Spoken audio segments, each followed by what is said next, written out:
spots them. So they live in grassland areas. On our right side below us, we have these mostly white greater flamingos. And the mostly white color helps them stay cooler by reflecting sunlight. They live in and around Salt Lake. Those are very hot areas.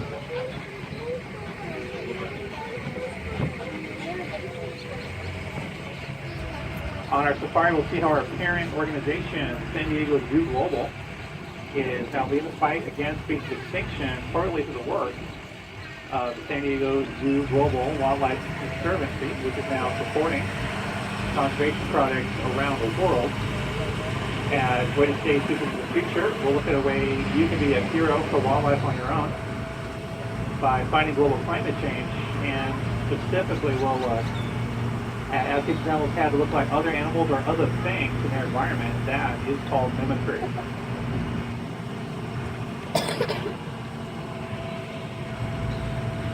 All right, side ahead of us, we are coming up on the front part of our rhino rescue center. The keepers have told us the rhinos won't be out the front today, but we can see them. We'll attempt the other rhinos later on as those rhinos cooperate. The purpose of the rescue center on the right side is to research rhino reproduction to help save rhino species that are now critically endangered, such as the northern white rhinos, which are down to 2 on Earth and 1 reserve in Kenya. And the reason they and almost all other rhino species are critically endangered is due to poaching for their horns.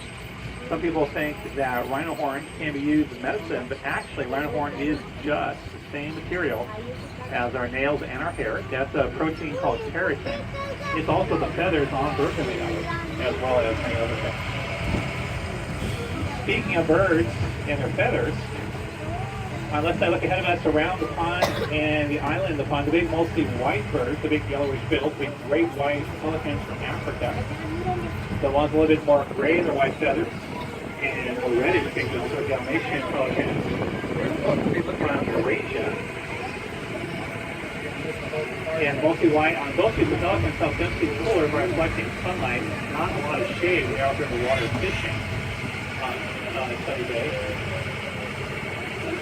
Ahead of our left side, to the right of the pond and down below us, just between the pond and a group of 3 pond trees running together, is a big brown adult female ostrich. Resting with her head up, and you touch the female because she's got the brown feathers. Female ostrich sits in the nest during the day. And that's a good camouflage color for them to have. And if you don't see the ostrich at first, you might have to wait to get a little farther up the hill to look behind us on that side below us to see her.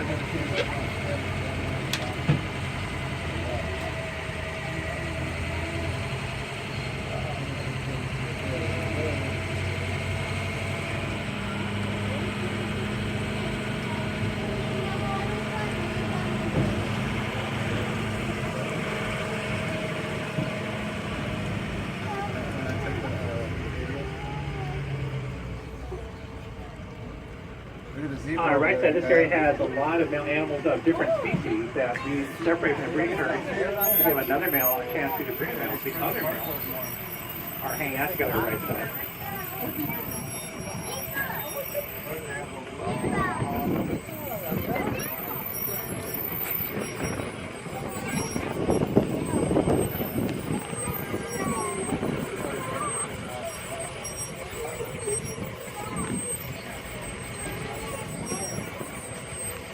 On the right side here ahead of us, just to the left of the rocks, and really good to look for the 2 birds with great neck-bill feathers. These are East African crown cranes. Yellow feathers in their heads, where the crown part of the name comes from, helps the cranes show off each other and mimic the tops of the grasses and weeds in the grasslands and wetlands where they live. Surrounding the cranes, a bird walking to the right there, actually walking toward us now, is a young yellow-billed stork. On the left side, a little pond here on the right side, look at the very big brown Goliath heron resting there. And like all herons, Goliaths are fishing birds, that's why it's hanging out near the pond.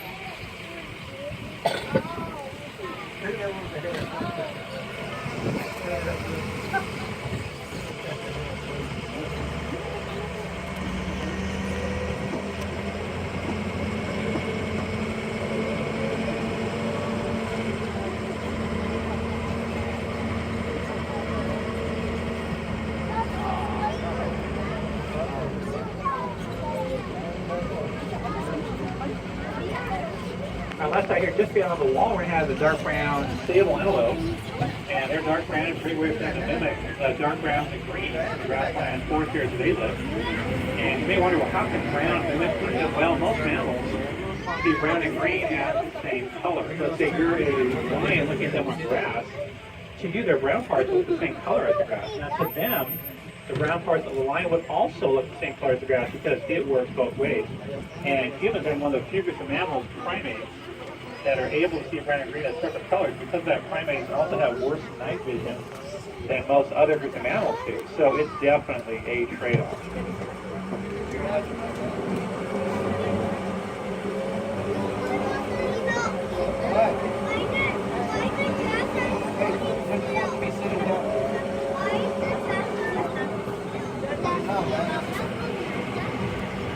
Unless I cross the canyon up the slope out, maybe a fourth or even halfway, to the big light brown Patterson eland antelope. And to the right of the eland, we're starting with a very tall Rothschild wrestling. See the elands in the belly are horn wrestling out there, and horn wrestling is one of the ways almost all antelope use to up the hierarchy in their herd. And the females, horn wrestling, females, males and males, to up the hierarchy in their respective parts of their herd.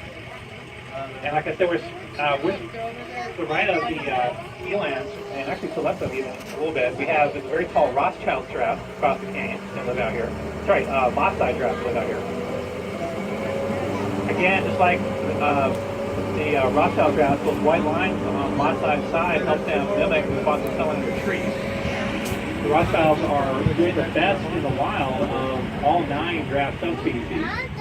But even they are still way down in numbers where they used to be. And that's why we have our 3 baby girls out with the 4 adults.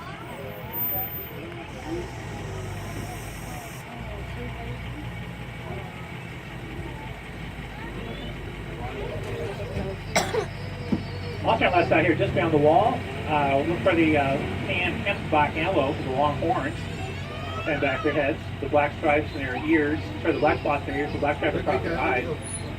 And the black spots in their ears help the hempback mimic the forward-facing eyes of predators. That way a predator might think that they are a predator, at least for a few seconds.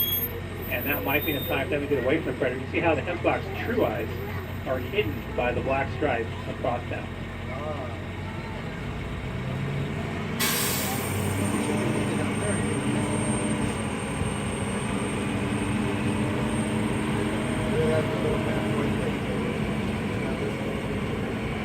And unless I hear some more of the hempback antelope coming up beyond the fence, and look for the black spots in your ears, the black stripe across your eyes. Also some youngsters, the young hempbacks are right at the feeder tree there, on the canyon. And behind the hempback on the left side, we have the big black adult Cape buffalo with their smaller and browner young buffalo joining them. And notice that the Cape buffalo have arranged themselves out there.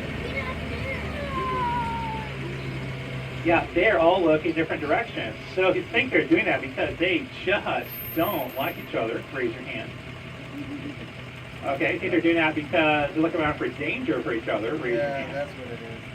Yeah, and danger is correct. The more eyes, ears, and noses your herd has scouting around, the lower the chance that one or more of you will end up as somebody's meal.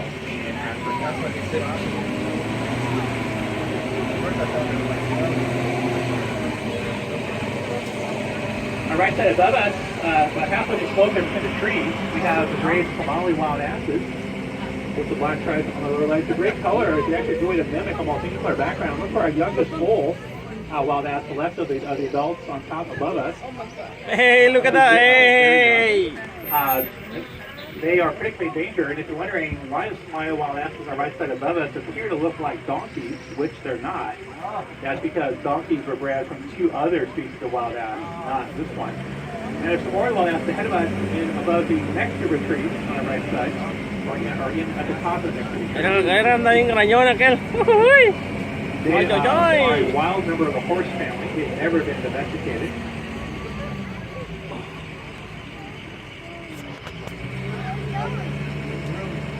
And we have on the right side above us, we have the male trying to impress one of the females. She's so far not very impressed.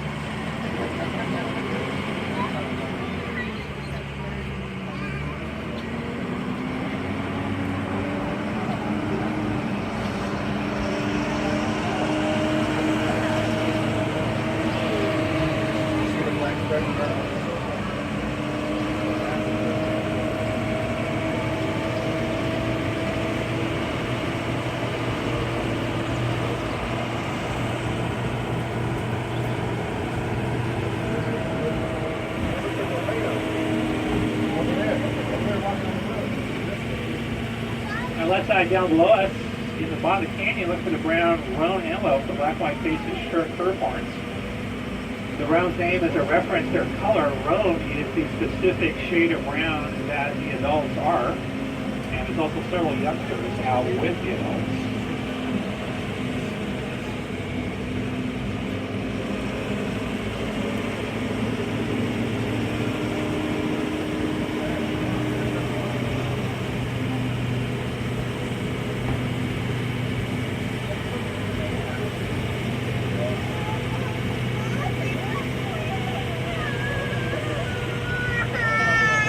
Left side across the canyon, you see about our level above our blower level, some orange brown Uganda cob antelope. And the orange brown cob helps them mimic the dark greens and browns in the grasslands and forest areas where they live in Uganda and surrounding countries in Central Africa. Well, here's one of the cob, or a few of them just down the center on the left side, so we're going to make the turn to the left side of it.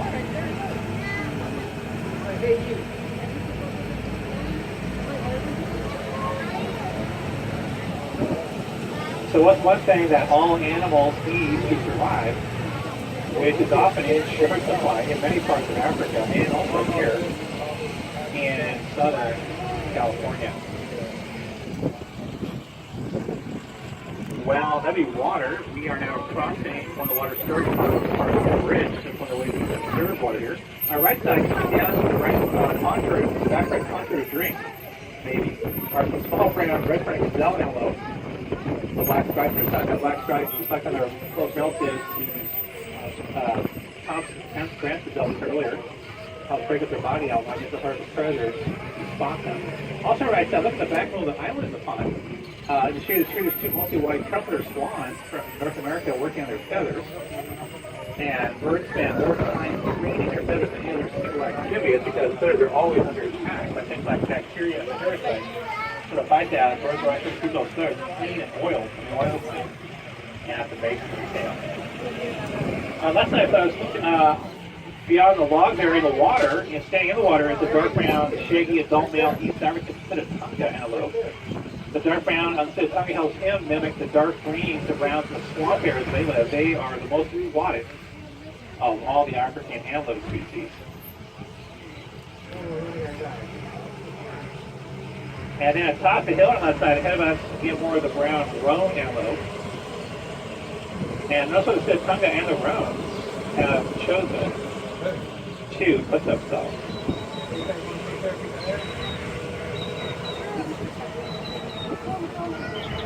They are either at or close to the highest point they can get to. If you think they're all up there, because by being up here, they can see and hear and smell farther for danger approaching, raise your hand. Okay, I think they're all up here because by being up here, they have easy access to the water in the pond behind us, raise your hand. And in this case, both answers are correct. So everybody raised their hand was right. Good job.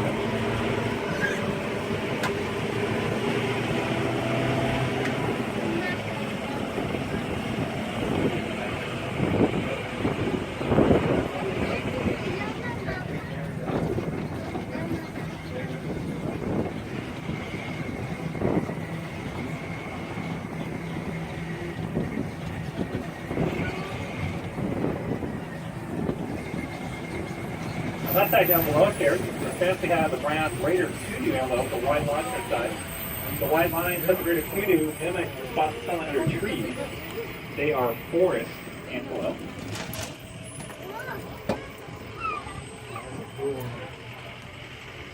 And below the kudu, you can see some more of the rhino. Also, there's a rhino way down below us on the left side. On the dirt road, you see her back. She's a big gray animal right there. And that is our adult female eastern black rhino Lembe. And her gray, again, the way to mimic a volcano color background. Eastern black rhinos are critically endangered. Lembe has the last 4 of the 13 eastern black rhinos born the park since we opened.